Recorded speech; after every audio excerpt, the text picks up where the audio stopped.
On this week's video version of our podcast, Trail Cam Radio, we're talking all about how to read maps to kill hill country bucks. We're talking about the 10 rules of contour lines, the different types of terrain features, and so much more. If you guys enjoy the video, be sure to hit that like button and subscribe, and let's get into the podcast. Lights, camera, follow the trail. ready to shoot. If you know where a deer's bedding and you know where he's eating, that deer should be dead. Camera. if you're passive on a deer, what you're doing is you're teaching them. I've got 30 bucks in the Michigan record book. Everyone but one has had at least one previous wound on his body. Some had as many as 4. Trail Cam Radio from the guys at Exodus. So today is April 10th. We are back in the studio recording.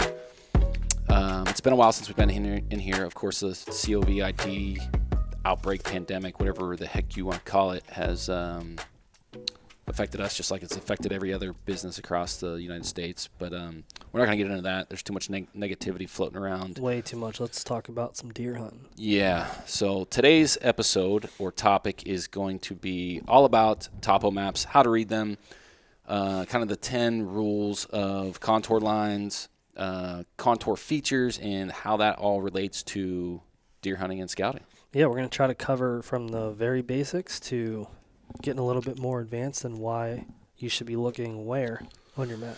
Yeah, I think some of the stuff, there's some guys that have covered this topic. I know Aaron Warburton from Hunting Public has covered this. Dan Johnson has a whiteboard series where he talks about kind of these core key features, I guess.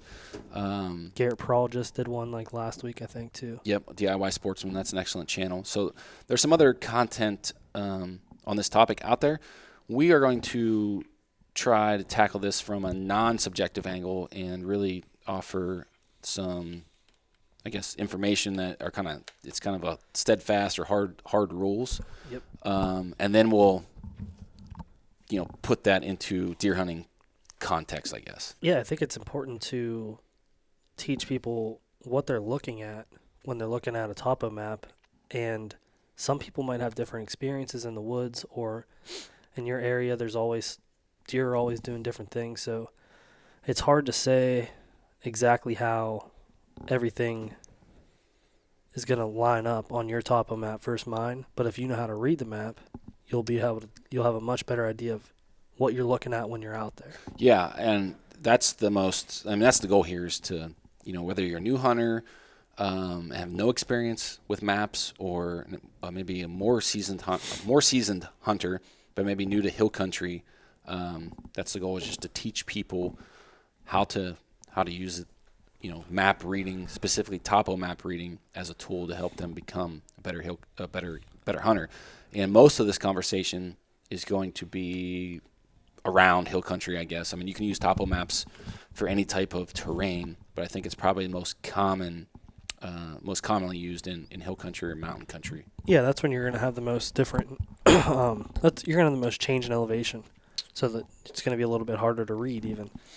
Just because you have so much different terrain happening. You look at a topo map in southern Ohio and you're like, what is that? It's like a shitty maze. It's like something I don't want to do. That's a good analogy, because I've found myself, like, if you're zoomed out like 1,500 feet elevation view, you're like, what in the hell is going on there? Yeah, it does look like a maze. Yep. Yeah. So before we get too far, I think it's good to cover, I guess, three like basic concepts of topo maps. Yeah, but before we even get into that, I want to make a point here. I'm 27 years old. I'm about to be 28 in November. Mm-hmm. When you're my age, you've never looked at a map in your life. Think about it. I don't have that experience. From the age that I was able to drive, my phone told me where to go. Yeah. Or Magellan, or whatever I was using, told me where to go. Yeah. I never looked at a map in my life. Yeah. So when I first started looking at OnX or looking at stuff with you on walking around, I'm like, dude, a map north, south, like what, left, right, up, and down.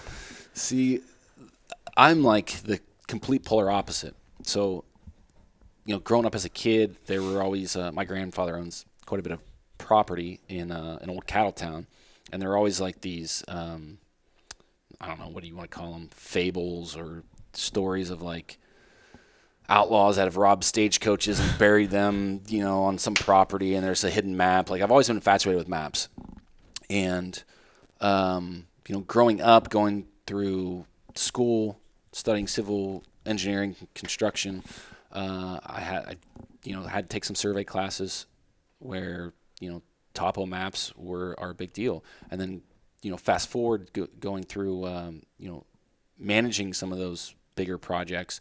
When you're looking at drawings and different control points and different things used in that field, your drawings always have a orientation. So when you're laying things out in that building process, it's super important to know that orientation. So I've been using maps for a super long time. And to your point, like using GPS on your phone, like I have a Rand McNally atlas that I still have. Like, it's laminated hardcover. Like, when we were rodeoing, we didn't use our phones to navigate anything. I would have been We didn't even have screwed. GPS. Like, there would be a bird dog in the front seat, and he would give you, your mile markers. He would give you your exit numbers, the routes, and that's how we traveled. Like, you had a hard map in your vehicle, and that's how you got around. I wish that was the case for me too, because it's really taken a hit on my knowledge in terms of like orientation and where I'm at. And I never had to learn north or south or east or west. Yeah. The sun comes up and it goes down. I don't care what direction it is. And like when I'm driving, it's like, okay, I know that if I'm going west, like my dad always said, like, look for signs pointing to Cleveland or New York, and if you're in between that, you're going to be at home. So if you started out west, no, look for signs that say New York, and you're going to go in the right direction. Yeah. It was never look at the east. Yeah. It's like look for New York. So I never had any. But what if you were like in Atlanta? What if you were in Georgia? Cleveland? But which direction is that? That wouldn't be east. It'd be north. Yeah, but it's still going to say Cleveland. I know Cleveland's above me. All right. Valid point. So it's like I never had to look for north, south, or east or west. Like it's probably pretty embarrassing to say, but until like, I don't know, 5 years ago, I didn't just realize that 80 only goes east and west. Yeah. So there's like, this is getting way off topic, but the interstate system, like even numbers, odd numbers. You probably don't know this either, do you? So even numbers, like Interstate 80, east and west. Odd numbers, like 35, 11, north and south. Wow. That's another Rand McNally gem right there, buddy. Well, that kind of leads us into the orientation. Yeah, I think that's super important. And that's the first thing we're going to talk about is the map orientation, because I've been in different scenarios where you're scouting with a group of guys and people are using different orientation and they're pointing in whatever different directions. They're talking about features and how to get there, and it just makes it really confusing. Yeah, and you have to know what everyone's using, and if you're getting into a situation like that when you're scouting, we just had this happen to us in February. It would probably be advantageous to have everyone start in one point and say, okay, what's your orientation? Change it to this, so we're all on the same page. Yeah, there's not. I don't think there's a right or wrong with the orientation that you're using. It just needs to be communicated so everyone's on the same page. Yeah, you need to have some consistency. My opinion, and I think this is probably the majority of people's opinion, the most common orientation is north facing up. Yeah, for those who know how to use a map. Yes, for those of us who know how to use a map, north orientation, a northern orientation is the most common, and I think that comes from. And when you say northern orientation, what you're saying is when you open up your Onyx app or whatever you're using, north is always up on your phone. So when we're referring to the orientation, it's which direction is up when you're looking at your map. On the top of your phone. At the top. The top of your phone, yeah. I think that comes from, I know that it comes from like the invention of the compass and understanding magnetic north, which is, something a little bit different. If you know how to use a compass, then you understand where that's coming from. But, probably hundreds and hundreds of years ago when people were drawing maps, like the Europeans basically, understanding that magnetic north and those maps, that's probably where that stems from. Like when you look on a globe, north is up. When you look at a lot of construction drawings or surveys, north is typically up. So I feel like that's the most common practice. That's the way I've always read maps. Yep. I always use northern orientation. It makes a lot of sense. And then your other option is your orientation at the top of your phone is going to be whatever direction you're facing. So it's not necessarily north. It's just up, down, left, right. Right. So your left could be south. Which is super confusing to me. Yeah. So that's typically the way I've used it, just because when I pull my phone out and I'm looking at the top of my phone and then I pull my eyes up, like that's what's at the top of my phone. Right. So if I turn to the left, like that's at the left of my screen. If I turn to the right, that's to the right of my screen.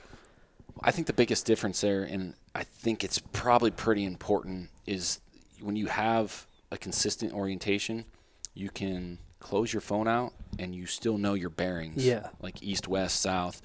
And then you can also correlate the wind direction, the common wind direction to what you're scouting. Like the wind's typically coming out of the southwest, then if you have a north bearing and you're using that, then you can visualize it a lot easier. Exactly. That's a good point. And also, like, say you're marking waypoints and you're using the orientation, I don't know what it's called, but in the direction that you're looking, say you have a waypoint that's at the top of your screen, which is the way you're looking, and say that's south. If you have a waypoint at the bottom of your screen, that's going to be the north. And you're going to be like, wait, what? Like, then you have one to the left or right, and that's either east or west, and you don't know this waypoint. When you put that in a north orientation, you're going to be like, whoa. Yeah. This is all backwards. Yeah. So.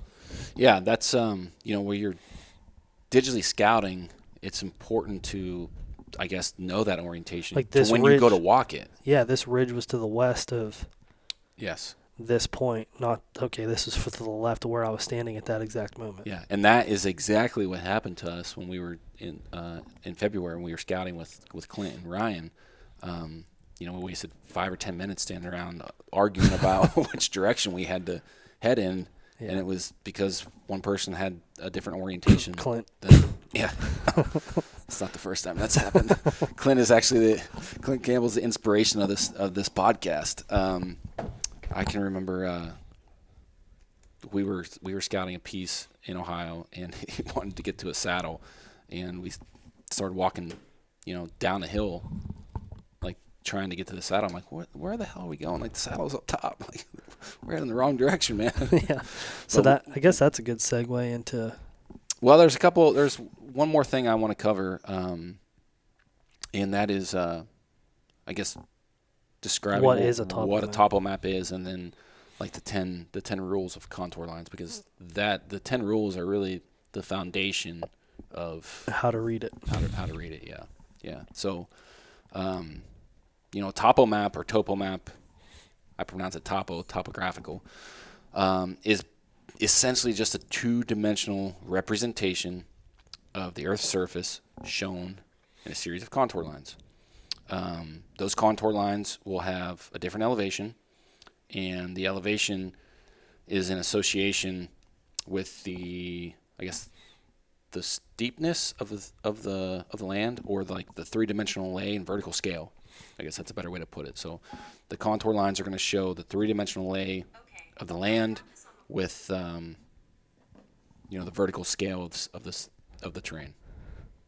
So that leads into what is a contour line, and when you're looking at your Onyx or your Google Earth or whatever you're using to visualize the topo, you'll basically just have a series of lines, and there's two different widths. There's a thicker line and then in between the thick lines, you'll have a little thinner line. The thick line is what we call an index line. Mm-hmm. And what was the thinner one? I call it a general. Just a general, okay. General contour line. I don't know if that's your correct terminology, but index line is the thickest line on your map, and in between the index lines, you'll have your general lines, and each line has its own elevation. Yes. So if you walk on the thickest, say you're physically walking on the top of the map, if you follow that thickest line all the way around, you're on the same elevation. Yes. If you drop onto one of those general lines and follow that general line, you're on the same elevation. Yes. And these lines are typically on your map spaced out in 20 feet increments. So in between your index line, your two index lines, there's going to be 4 general lines that are 20 feet. Yes. So for example, if you're at 900 feet on an index line, you're going up. You'll have 920, 940, 960, 980. Then your next index line is going to be your 1,000 feet. Yes. Elevation correct. Mark. The elevation change between lines is some maps it's adjustable. I think 20 feet is probably the most common. Yeah, especially in hill country. Yeah. But you can pretty easily figure that out by looking at those index lines. So the index lines are actually going to carry a elevation. So if you see an elevation, like a physical number on your topo map, like say 1,000 feet above sea level, that's going to be labeled on an index line. Correct. And you can just take, your general lines divided by the elevation change between the 2 index lines, and that gives you the elevation change per line. Right, and say you're in farm country or something, your best bet would probably be able to run on like 5 feet elevation lines or 10 feet elevation it's lines. Flat, yeah. Yeah. So, and then also with the contour lines, the further spaced out those general lines are, that's a more gradual decline or incline. Yes. The closer they are together, the steeper the elevation is. Yep, that's super important. So that kind of leads us into the 10 rules of contour lines. So this isn't something that we just made up that we personally use when we scout. Like, this is 10 physical, hard, fast rules of contour lines in topography. And if you don't know how to read a topo map, which I'm one of those people, study these rules, and it'll be much easier to understand what you're looking at. Yeah, because it's consistent regardless of who makes the map or Yep. where the data is coming from. Like, these rules are consistent across the board. Yep. So it's super, super important to know these. So we've already touched on some of them, but we're going to recap all 10 of them anyhow. So the first rule is every specific point on a contour line is going to have the same elevation, which you've already mentioned. So if you were to get on that line and essentially walk that line, you could essentially walk from your starting point all the way around the world until that line touched without ever leaving that elevation. Theoretically. Now, that's probably not humanly possible, but you could do it. Right, and a good point to make with understanding that feature and why that matters. If you're trying to get from point A to point B and you've never walked that before, the easiest way most likely is going to be to stay at the same elevation. Yeah. If you're trying to get to a point that's 40 feet above you, you can walk the same elevation you're at and then walk 40 feet up. Yeah. But where you get yourself in trouble is like, oh, you're looking at the map and you're thinking, if we go around this and then go back up, you might end up dropping 80 feet to go up 40. Yeah. So if you just stay on that same elevation, that's going to be the easiest way, and then you make your up or down movement. Yeah. There's I remember when you came back from Colorado, you made I'll let you tell a story because it's kind of fresh in your memory. Yeah, so I was split up from Jake and Reese, and again, I don't know how to read a map. And I dropped something out of my pocket, and I was like, I'll just meet up with you guys. And I was like walking around, and man, I got kind of turned around, and I was like walking down and up and down and up. And I showed you what I did, and I was like, dude, look at this. And you were like, why didn't you just walk along this line? Yeah. I never realized that was the same elevation. Right. So that would have been really helpful to know. Yeah. Especially in Colorado. Yeah. You're putting yourself through a brutal climb Yeah. or descent when there's really no need to.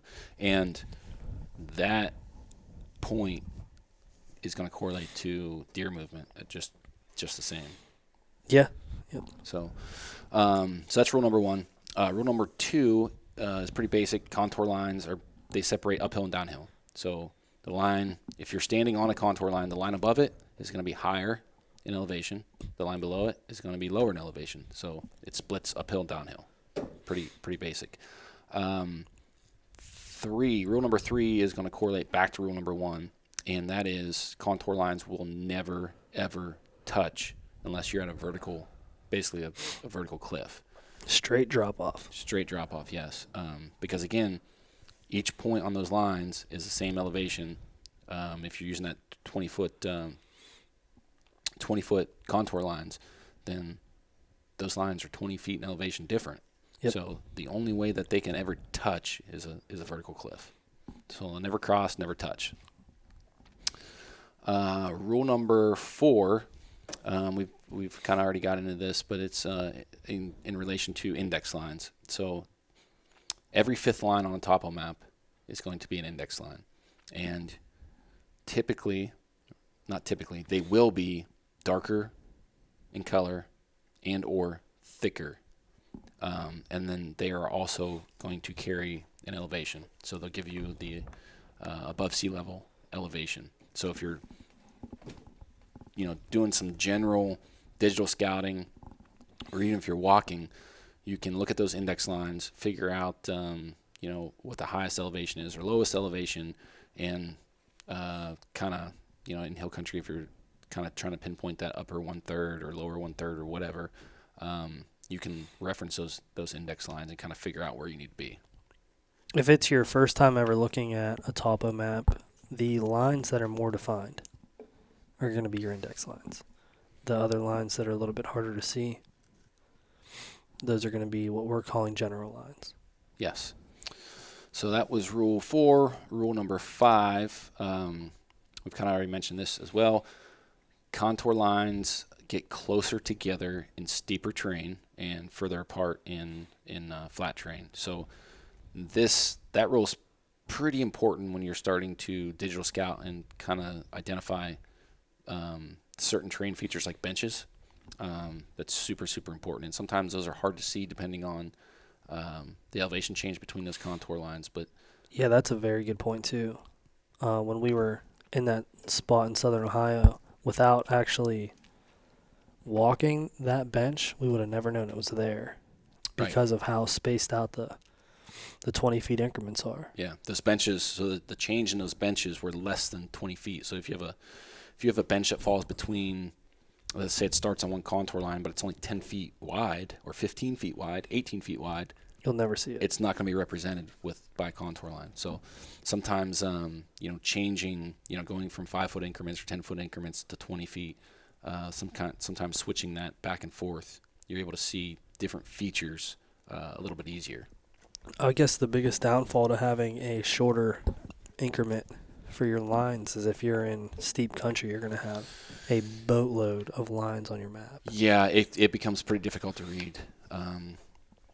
There's, and before we get too off topic, these rules, this is not something we've made up. Like, these are 10 rules you can Google that are not specific to a certain map maker or topo map. These are 10 general topography rules, like hard, fast rules.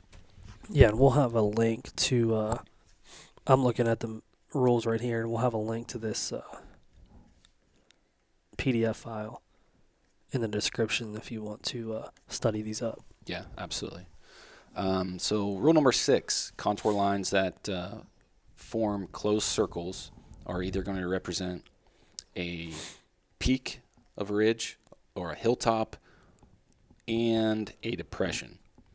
So that sometimes it gets a little bit confusing. I know I've been turned around before looking at those closed circles, Knowing what's up and what's down. knowing what's up and what's down. Yeah. So the easiest way for me to kind of visually see that is reference those index lines with the elevation above sea level. Rule number 7 is in relation to those circles that form depressions. If those depressions have no outlet, like as far as, so typically if you have a depression in a bottom, it's going to hold water, right? If there's no outlet there, there will be hash marks on the downhill side of that contour line, which I've never ever seen this that I can think of off the top of my head. Those, I guess everywhere I've ever scouted in hill country, it's been, those bottoms are pretty tight and narrow. There's usually like flowing waterways. Yeah, creek bottoms. Exactly, yeah. Yeah, creek bottoms, streams. So I've never really seen that, but one, I guess, example would be like if you were in old reclaimed strip mine ground where, you know, they've stripped minerals or coal or whatever from a land and essentially formed a pond where there's no inlets or no outlets. That would have, you know, that type of feature, I guess, would have those hash marks. And I think those are called hatcher marks. Hachhure. Yeah, so I'm not sure how you exactly pronounce that. But that's actually something that I did not know that. I've never seen that represented on a topo map. So reading and doing a little bit of research on those contour line rules, that's something that I've learned. So now, if you see that, that's exactly what that is signifying. So rule number 8, which is, now we're starting to get into some more important things, I feel like, in relation to deer hunting. But contour lines that are crossing a valley or drainage are going to make a V shape, and that V, the point of the V, is always going to face uphill. And that is pretty important, in relation to deer hunting, because a lot of times they will use that drainage, or I guess hunters use that drainage as a pinch point because it's going to funnel deer around a certain point or a certain elevation. And there's a bunch of other benefits that we'll get into a little bit later. So that's rule number 8. Rule number 9 is the exact opposite. So when you see those contour lines that are making a V shape or U shape that are coming off a ridge, they're always going to be pointing downhill, and that is going to signify or show a spur or a point. So a lot of guys are talking about spurs, points in relation to bedding opportunity. And when you see those V's, those contour lines make a V that are pointing downhill, that's what it's signifying. And then I actually don't, once you tackle Rule 10, I actually don't have that in front of me, but... So Rule 10 is contour lines on opposite sides of a valley or ridge occur in pairs. So that would be basically lines running parallel to one another. So the lines parallel on the opposite side of the ridge would be the same elevation. So if you were to walk a point kind of out to the point and around, you'd be still on the same elevation, and those lines would be parallel to one another. Right. So those are the 10 contour line rules and what they signify. And essentially, you need to understand that to read a topo map. Yep, very, very, very important. So now that we understand those rules, let's get into, I guess, key topo features and relate them back to some deer hunting strategy. Yeah, let's get into a little more deer hunting content. So what do you want to tackle first? So I think the first feature we should tackle is going to be a saddle, because I feel like it is probably the easiest to point out to someone that's never looked at a map, and it's also probably the first thing that people are going to look for. Absolutely. So a saddle is going to be the low spot in between two peaks or two hilltops, and those circles, if you will, at the top of the peaks will point down towards each other. Mm-hmm. And you'll have like a little longer valley, it almost looks like, and that's going to be your saddle. Yeah.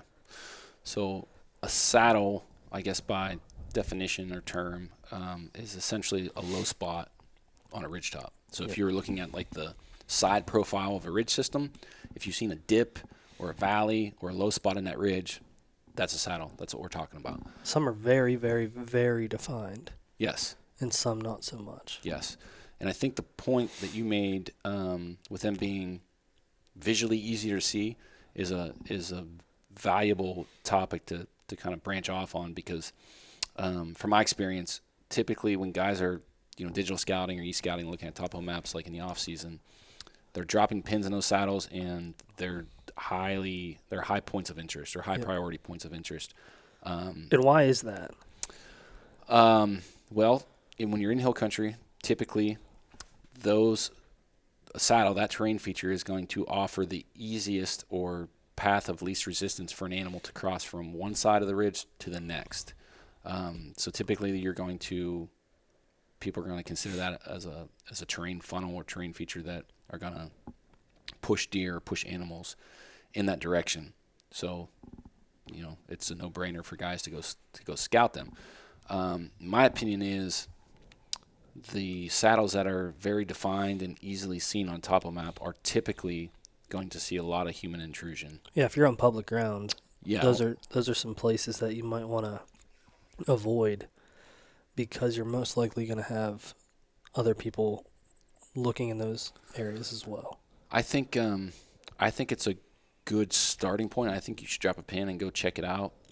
But traditionally speaking, like anytime we've had cameras messed with, stolen, tampered, SD cards taken, tampered with, or anything, it's typically in those spots. Yeah. Now, if you're on a piece of private ground and you're on a lease or something that you have access to land that offers some saddles and stuff, those are very good places to hunt. Yeah, absolutely. I'll go through and mark saddles on my map, and I kind of I'll go scout those and look at those I guess more defined saddles, but most of the times I find myself gravitating towards the less defined, more gradual features. Yeah. And I think just having as many trail cameras out on that several pieces of public, I guess, I think the camera data tells us that most of the mature deer are going to use less defined saddles if there's a lot of human intrusion in those more defined features. Yeah, that makes sense. I mean, when you think about a very easily defined saddle and you have a lot of people going to check that out, deer know you're there. Yeah, for sure.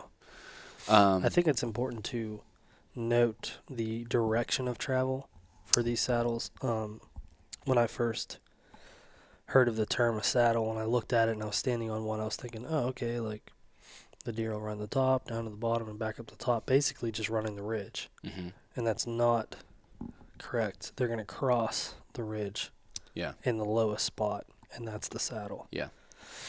And this kind of offers a little bit of a difficult hunting scenario, because if you think about the way wind works and thermals in hill country, in the evening your thermals are going to be dropping off those two tops down in the bottom, and the deer will be running with the wind in its face. Mm-hmm. So it's covering three directions. Yes. In one.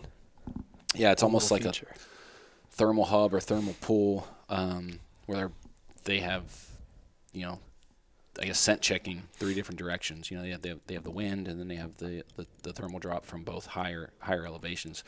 Now the wind, depending on the type of terrain that you're in, the wind's not always going to be cutting through that saddle like on a perpendicular angle. Like it could be like a crosswind, and I think most of the times when I've scouted saddles and other terrain features leading to saddles, deer aren't always going to completely cross those saddles at 90 degrees.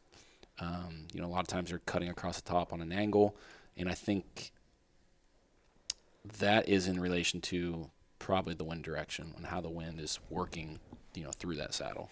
That makes a lot of sense. So it's they can be dynamite spots for cameras, awesome places to hunt. You just have to be, conscious of the wind direction and what your thermals are gonna do in that area.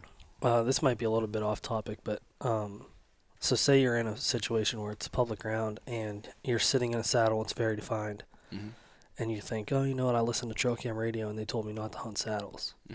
Where do you hunt off of a saddle? What do you look for? Well, that's a good question. You can look to terrain features leading to saddles, like a bench. I think, and I don't want to say don't hunt in saddles, because I think that would be, there are no shoebox answers. We talk about that all the time. You have to have the ability to kind of look at the situation and decide for yourself where's the best spot. But if you can know the consistent or most common wind direction coming through that saddle, and then look at those terrain features leading to that saddle in relation to the wind, and you can really start to look at the kind of the leeward side of the ridge and kind of pick where you want to scout the fine sign that's going to support your stand location. You're basically just backtracking off of the saddle in the most likely direction that deer's going to travel from. Almost. So it's almost reverse engineering, like the bed to food pattern. Like you start at food and reverse engineer where bedding opportunity is. You can almost reverse engineer from a saddle. Travel points from a saddle. Like the deer are going to cross there, but where are they coming from?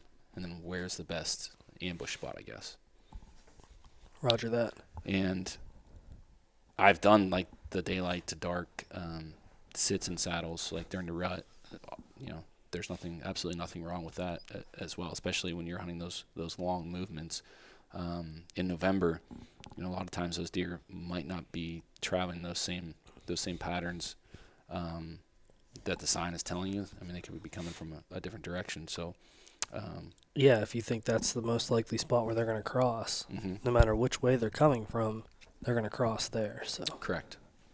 So that's kind of the idea. I have one more point to make about saddles. If you're looking at a map and it's your first time ever trying to identify a saddle, it kind of looks like a pair of tits. And then the saddle is going to be the cleavage. So you have 2 points that are like triangles. And that's going to be your actual tits. Yeah. And then the middle of it will be the cleavage. So that saddle so there's different kinds of saddles. So the saddle you just described would be a saddle between 2 hilltops. 2 peaks. Yep. But you can also have saddles just a low spot on a flat ridge. The ridge could be flat with a saddle kind of in between, and that'll be signified with those contour lines with a V shape or U shape with those points pointed towards each other. And the area where those last 2 contour lines are not like the V shape or U shape, that point is no longer there, like that hollow spot, that's going to be basically the bottom or the lowest point in that saddle. Of the saddle. Yeah. Yep. So let's move on to benches. I would say, bench is probably the next one to touch on. Yeah. So benches can be a little bit tricky as far as identifying them on contour lines. I've been in certain, like the one spot that I have had pretty good success with, whatever you want to call it. I have, cameras on, whatever. That bench you cannot really identify from a topo map. Yes, if you have your increments set on a level that bench doesn't hit, you're not going to see the bench. Right. So if your contour lines are set at 20 feet, so you're showing 20 foot elevation changes, and the bench starts at one contour line, but it's only 10 feet wide, 12 feet wide, 18 feet wide, whatever. If it's less than 20 feet, you're not going to be able to tell that bench is there, because those contour lines are never going to get further apart to show that, like a flat spot. Right. So essentially that's what a bench is on a topo map, is where the distance between those contour lines are going to space out and create a flat spot, and then above the bench they'll be closer together, and below the bench they'll be closer together. So there's basically signifying a flat spot on a hillside is essentially what a bench is. And again, it's basically creating a terrain feature where those deer or animals can navigate, where it's offering the path of least resistance. Yeah, they don't have to side hill a steep incline because they have these benches that they can just run on. And something to note, if you're fairly new at reading topo maps and you're looking for a bench and you can't find one, that doesn't mean they're not there. So the Google Earth can sometimes help with that. And if you have the ability to get out there and take your map and walk around and look at where you're at. So if you're standing on a bench, you can't, like, say you can't tell, like, are these closer? Is this a bench? Go out and look. You'll know, okay, I'm standing on a bench. I know what a bench is. And this is what it looks like on a map. Yeah. Well, to your point, if you have the ability to change the elevations between contour lines, like if you can take them to 5 foot or 10 foot, it may be a little bit easier to signify or show that terrain feature or show that bench on a topo map. But then on the flip side, when those lines are super, super close together like that, overall the map can be damn hard to read. Yeah, it's hard to tell if they are further apart or they are closer together. In my opinion, I would say a bench is probably the hardest to identify. I would agree with that, 100%. Yeah. Yeah, I mean, like we said, they're not always, you can't always see them. And that makes it challenging in itself, yeah. Yeah. Yeah, I know that, Onyx offers like the satellite imagery, it's not satellite. It's what are you looking at there? What's that called? Where you overlay the Hybrid. topo? Yeah, hybrid. Where you can overlay the satellite image with the topo map, and like a lot of guys like to use that. To me, I don't like when I'm strictly looking at topographical features. I don't like to use that. I don't like to use the satellite imagery because a lot of times the topo map, strictly the topo map, will have some shading to it. Yep. And personally, sometimes that shading will show you those benches where they're a little bit easier to pick out. What does the shading signify? Typically, it's just showing steeper grades. Like right there, when come out of that elevation just a little bit. So right there in those drainages, you see how it would be like the southwest or southeast side of this drainage here is shaded. Yeah. It's showing that as being steeper than that would be the northwest side. So darker is steeper. Correct. Okay. So I know that probably doesn't make sense to any of our listeners, but if you have Onyx, you can right now, like if you just pop that up and zoom out to like 1,500, 2,000 feet, you can see some of that shading, and then as you zoom in, you'll be able to pick some of these features out. And if you're listening to this on Tuesday, Trail Cam Radio Tuesday, Sunday, there's going to be a video portion of this where I'm going to outline exactly what we're talking about too. So it'll be on our YouTube channel on Sunday. If you have some questions that we didn't quite answer, hopefully it's a little bit more clear in the video. And there will be a blog. Yeah, and there's a blog on the website. Yep. So, yeah, if none of this stuff, I mean, we're trying to cover it in as much detail and thorough as possible, but if it's not making sense to you and you need some type of visual, check out those other pieces of content. It'll help clarify some things. So next we have drainage. We just mentioned drainage. We did just touch on drainages, but before we jump, in relation to benches, I guess to deer hunting, when you can find a bench that's on a leeward side, again, like going back to that orientation, knowing the consistent wind direction in your area, if you can find a bench on a leeward side of a hill, I think those are spots that you want to mark. And then if you can kind of match two of these features up, like a bench wrapping around a drainage or a bench leading to a saddle, like those are spots that should be jumping out at you on a map to go scout. That's money. They should be. Yep. Yeah. Those are the spots that, you have two different types of terrain features that are funneling movement. Like that should just scream at you, hey, deer are going to be here. They're going to be using it. Go scout it. Yeah, and if you get out scouting and you have these features, there's not always a bunch of these types of things around. Correct. Like you might find a saddle and you might find a bench, but to find them both together, throw a camera up and let it sit for a year, even if you're not going to hunt it. 100%. It might Yes. entice you to hunt it the next year. Okay, so let's go to. What do you want to cover? Drainages? Yeah, we just talked about drainages, so let's just hit those. You wanna start that off? Well, tackle it? Just to when we touch on drainage, let's go back to Rule 8 on the contour rules. Mm-hmm. You look at a drainage, the lines are going to create a V pattern when they cross a valley. Yep. And the tip of that V is going to be pointing uphill. Yes. So when you're looking at a map, it's very easy to see. It's just a V, and then there's an index line that has a V, and then there's a general line, index line, and it's just all this one big V. Yes. Going down. Yeah.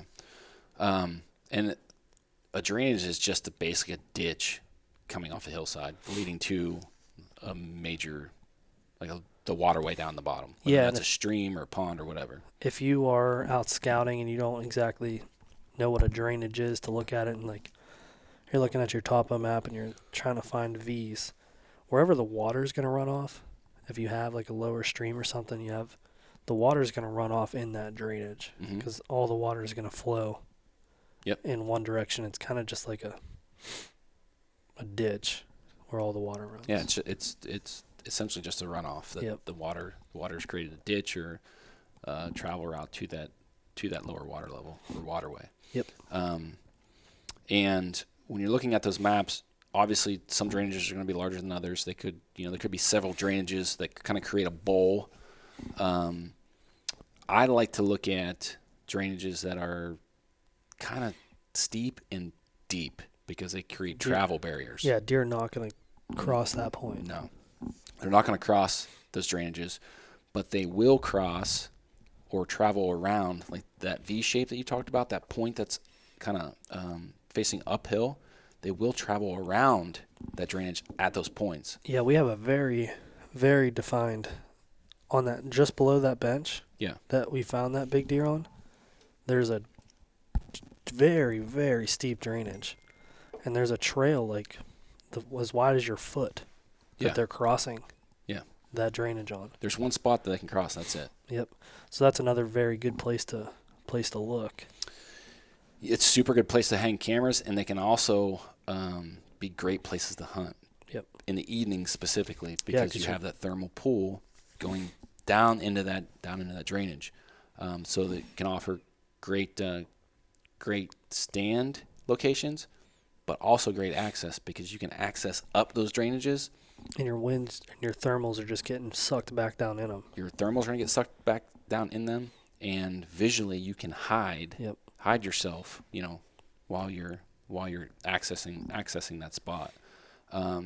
So again, if you can find a drainage that connects to a bench, those are just dynamite spots. Would another term for drainage be draw? I think people do call them draws. I think the larger drainages that kind of shape those bowls, I think that would be what is considered a draw. Okay. Like those larger drainages that have more space between, I guess, hillside to hillside, so they're not really a ditch. Yeah, just a large, almost like a bowl, but that would be considered a draw. That's a good point. Yeah, because there's a lot of people that talk about that. Oh, I was hunting, I'm up in this draw, and that's essentially what they're talking about.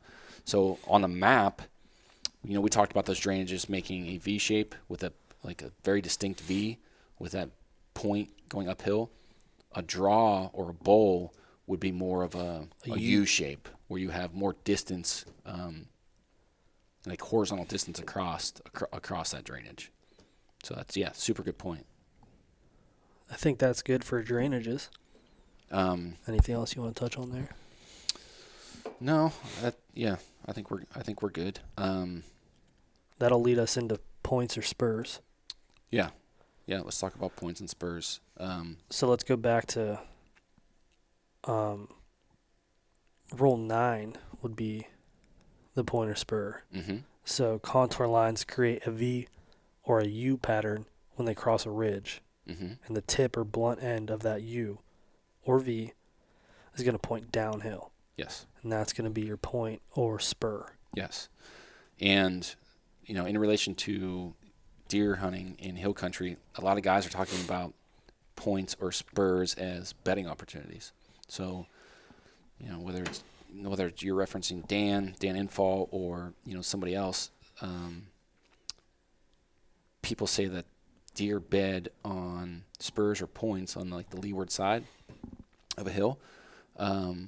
Not always leeward side, but they'll bed on spurs or points on that upper 1/3 where they have, the wind blowing over that hilltop or that spur, coming over their back, and then they can see down into that bottom. And I think that's probably one of the main reasons people are dropping pins and scouting points and spurs are essentially looking for those bedding opportunities.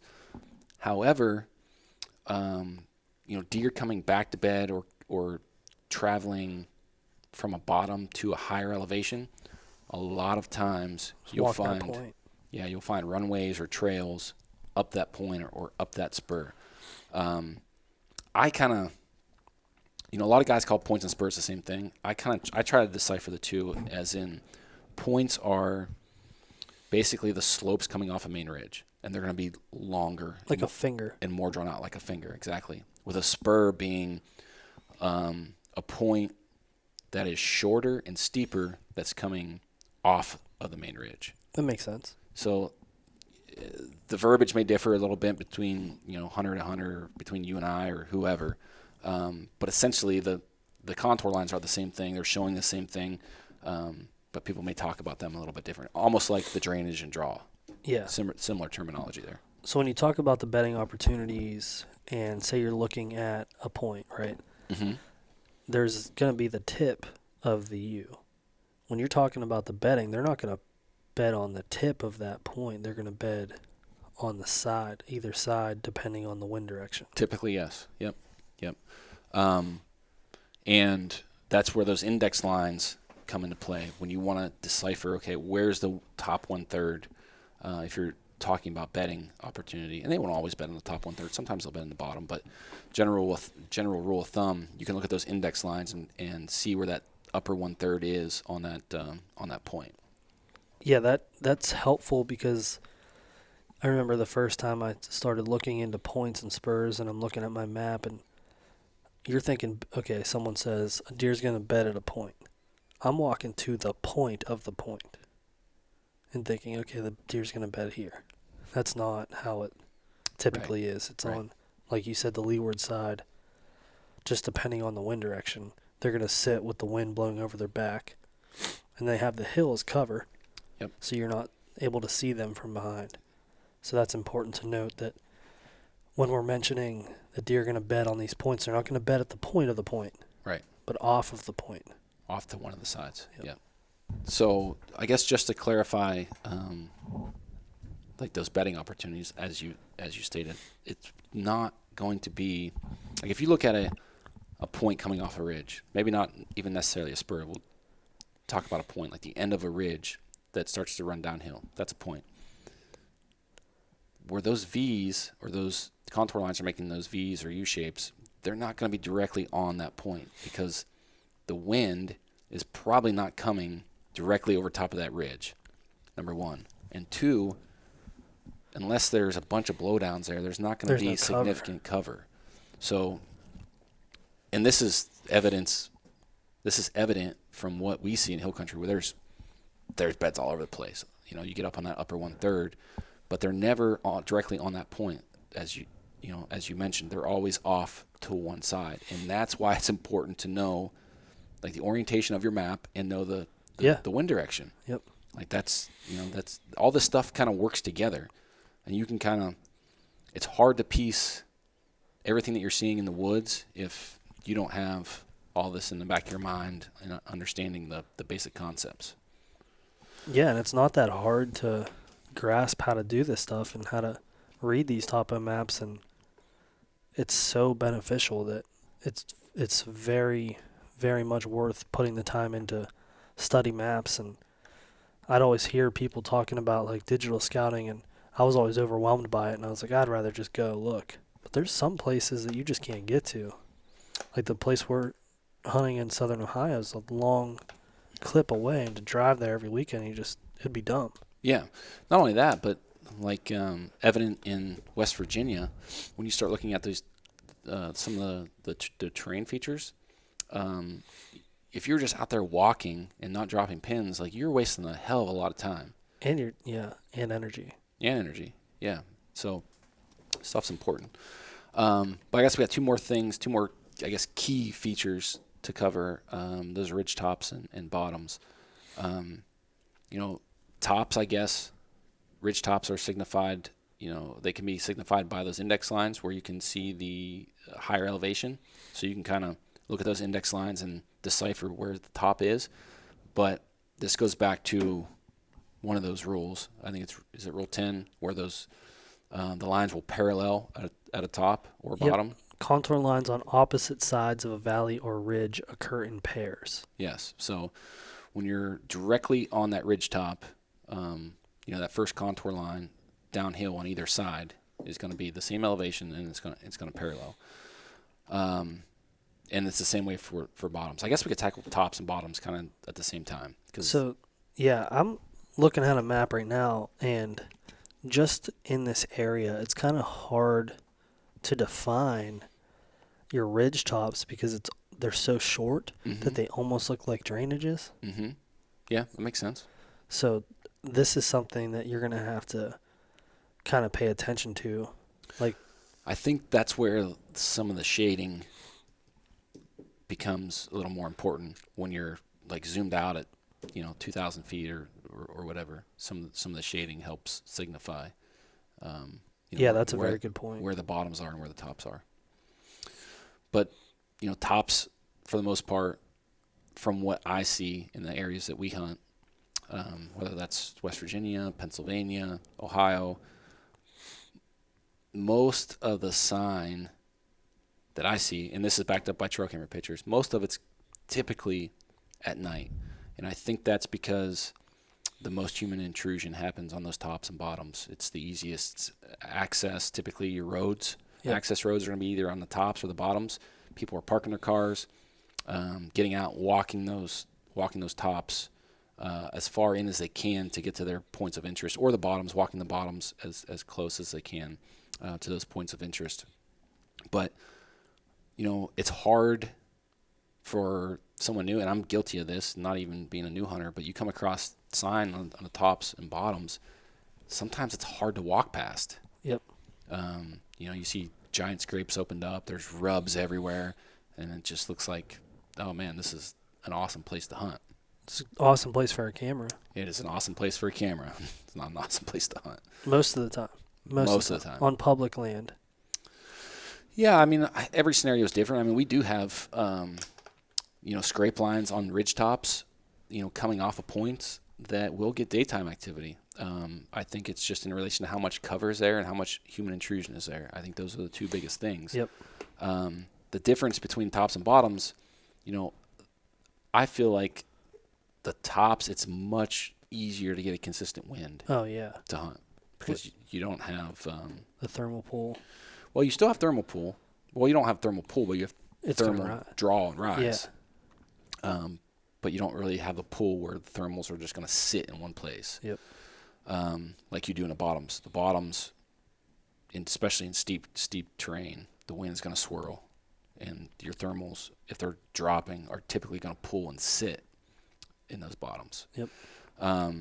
But tops and bottoms are important because as you're scouting and finding these other terrain features, you should be looking at tops and bottoms as access to how you can manipulate consistent wind, where you're blowing a wind out over a big draw or a big bottom, where you're not being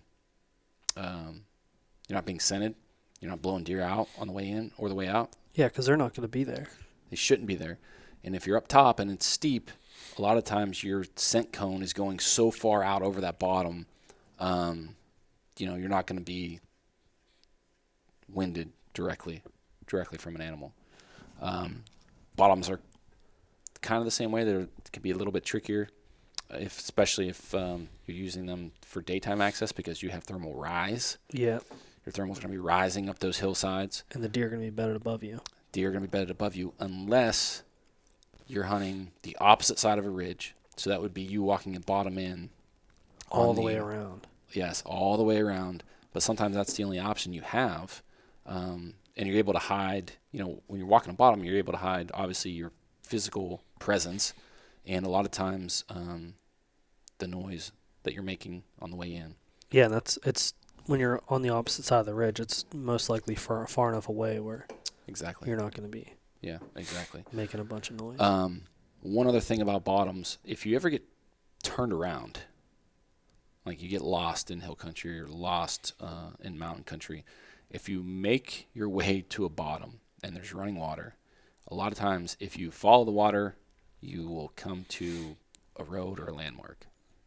So just that's not a hard rule, but a lot of times that is the case. I know in a lot of areas that we hunt, they're not super vast. You might have a couple miles between roads, but typically if you get to a bottom and walk it, it's going to take you to an access road. So that's something good to keep in mind. Hopefully you don't get lost. Yeah.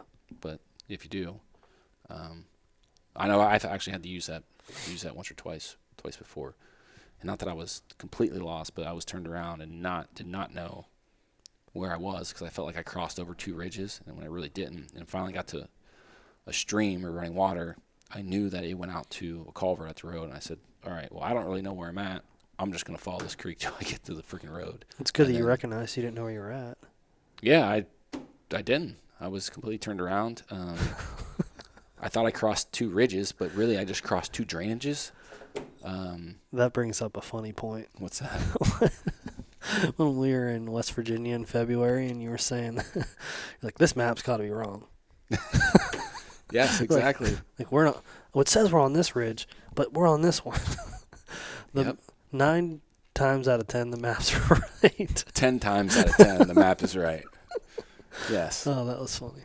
Yeah, that's the thing. It happens to, regardless of how familiar you are with maps and navigating your way through the woods, there will be points where you're turned around or don't know exactly where you are, and a map will not. It won't lie to you. It won't. You just have to be able to read it to understand where you are and know your orientation. And know the orientation. Yep. That's the biggest thing. So, I don't know. We're about an hour in, man. Is there anything you felt like we skipped or didn't go over thorough enough? I don't. In terms of the topo maps, no, I don't think so. I think we'll have to maybe do a follow-up session on thermals and how they work in these topo features, and then maybe touch a little bit more on how to hunt them, because we've mentioned a couple things about like ridge tops and bottoms or nighttime activity. So what do you do in that scenario? Where do you hunt?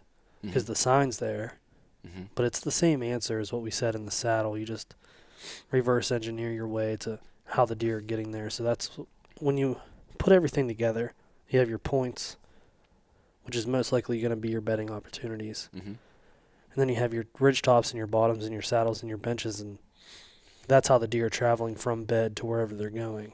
And if you have the sign in a saddle or on a ridge top or in a bottom, and you know where the deer is most likely going to bed, there's going to be a very defined in-between range. Yeah. That they're most likely going to travel. Find the sign on that range, and that's where you hunt. That's a great point. And it's almost like you're looking at that Rand McNally Atlas. As in, like, those terrain features are your highways, basically. And you're figuring out, okay, this city is like a bedding opportunity. This city is a food destination or destination location. What's the easiest way to get there? So, I guess there's a lot of correlation there. But to tackle hunting scenarios and all of these features, they're probably episodes, standalone episodes. Hunting saddles, hunting ridge tops, hunting bottoms, hunting drainages. Yeah, because there's a lot to go to it. And again, like we said, well, you can't hunt bottoms. Well, you can hunt bottoms. Yeah, you can. You get a super calm day with super calm, high pressure day where your thermals are shooting straight up. Like, you can hunt a bottom. So there's a lot of different scenarios to I guess the hunting applications to all these features. But I guess this is a good starting point for guys to at least become more familiar on how to read a map. Yeah, the goal of this content was to teach someone how to read a map. It wasn't to teach them how to hunt it or how to interpret their scenario. So if we maybe cleared some things up on just how to read the map, then we tackled this 100%. portion. So 100%. So we'll call that a wrap. We appreciate everyone tuning in, checking this out on YouTube. Like we said, if you want some visuals to what we've covered here, read the blog, watch the other YouTube video that might offer some additional insight. But just thanks for all the support. If you haven't already, we say this at the end of every episode, leave us a review. It helps greatly. So do that, and we're excited to say renders will be in stock shortly, just a couple of weeks. So if you're interested in that, be sure that you're signed up for our newsletter. That announcement will go out mid-April. Those things should be in stock probably somewhere between May 7th, May 10th, something like that. So we'll be getting geared up, fired up for 2020, 2020 Velvet Fest. Our 5-year anniversary. 5-year anniversary is a freaking month away. That's crazy. Yep. And guys, if that stimulus check's burning a hole in your pocket, there are Whitetail Cribs T-shirts for sale on the website, and I thought they'd be a much hotter item, and I think one person has bought them from the website, and it was a previous guest. Doug. Yeah. Doug Clark. I think Michael Hunt bought a camera and a shirt. Yeah, we took it down to him. Yeah. But from the website, there was one order. Yeah. We've shipped out 2 T-shirts. Yep. Yeah, and they're sweet shirts. They are pretty sweet shirts. So if you like the show and you want us to continue to do them, it takes money. It takes time. It takes a lot of time and it takes a lot of money. Yep. So that's one way to help us out and make sure that we can get 52 episodes out for you to watch. Just pick up a $20 T-shirt. It helps us out immensely. Yeah, absolutely. We'll call that a wrap. Everybody stay safe, stay sane, and take advantage of all the free time. Whether you got to spend it with family, spend it with some home projects, whatever you got to do, take advantage of it. There's always a bright side in a bad situation. So stay positive. Thank you.